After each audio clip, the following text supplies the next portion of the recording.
দিনটা ছিল 28শে এপ্রিল। কি সাংঘাতিক গরম।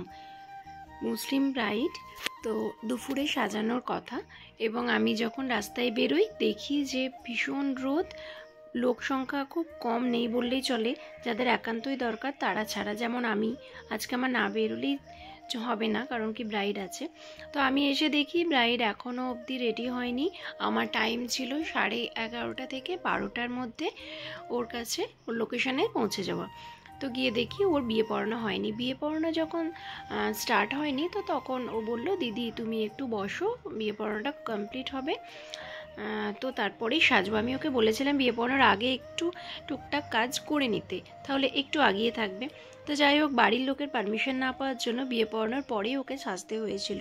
বিয়ে পড়ানোর টাইম শুনলে তোমরা সত্যিই অবাক হয়ে যাবে, কারণ কি ওর বিয়ে পড়ানোর টাইম ছিল 12:30 থেকে 1:45টার মধ্যে কমপ্লিট হয়ে যাওয়ার কথা।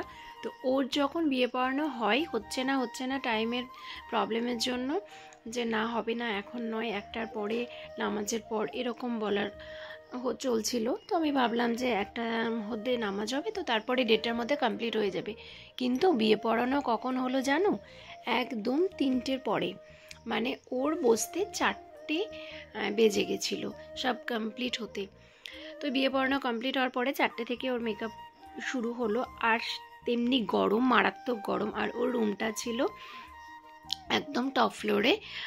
তো বুঝতেই পারছো এত গরমে ওর সোয়েটটা মানে কন্টিনিউয়াসলি সোয়েট হয়েই যাচ্ছিলো।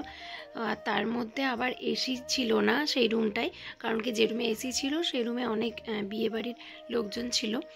তো সেখানে তাদেরকে কিছু বলা হয়নি, আর ও এখানে বললো এখানেই আমাকে এই রুমেই সাজতে হবে।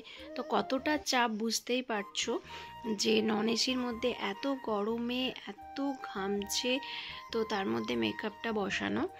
তো যাই হোক, অনেক স্ট্যান্ড ফ্যান নিয়ে ওর সোয়েটটা একটু স্টপ করে আমি ওকে মেকআপটা স্টার্ট করি। তো মেকআপটা স্টার্ট যখন আমি 4টেই করলাম, 4:45 যখন বাজে, ওর শ্বশুরবাড়ির লোকজন তখন বলছে যে ওকে এই অবস্থাতেই ছেড়ে দাও, কারণ কি এত টাইম নেওয়া যাবে না, আমাদের দূরে বাড়ি, আমাদেরকে যেতে হবে। মাথাটা গরম হয় কি না সেটা তোমরাই বলো। যাই হোক, অনেক কন্ট্রোল করেছিলাম, কিছু বলছিলাম না ফার্স্টের দিকে।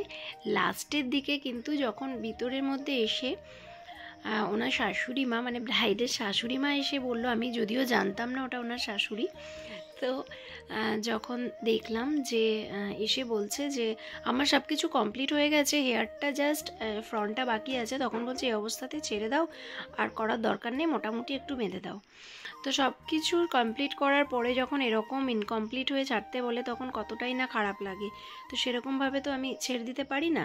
তো এটাই একটু বললাম, একটু রাগ হলো, তো রেগেই কথাটা বলা হয়েছিল। এরকমভাবে আমি কি করে ছাড়বো, আপনারাই তো লেট করেছেন। তো যখন আমি পরে জানলাম ব্রাইডের শাশুড়ি, ওরে বাবা। তো যাই, সেটা নিয়ে কিছু কথা হয়নি। তো ন্যাচারালি এরকম তো 1 ঘন্টার মধ্যে কমপ্লিট করা তো ইম্পসিবল না, অত গরমের মধ্যে এত লেট হয়েছে, তারপরে একটা ফুল মেকআপ করা, হেয়ারস্টাইল, শাড়ি ড্র্যাপিং সব নিয়ে এত তাড়াহুড়োর মধ্যে করাটা খুব ইম্পসিবল। তো যাই হোক, মাঝপথে যদি কেউ বলে যে ছেড়ে দাও, কেমন লাগে? তো আমি তো আর ছাড়তে পারি না ব্রাইডকে সব কিছু কমপ্লিট না করে।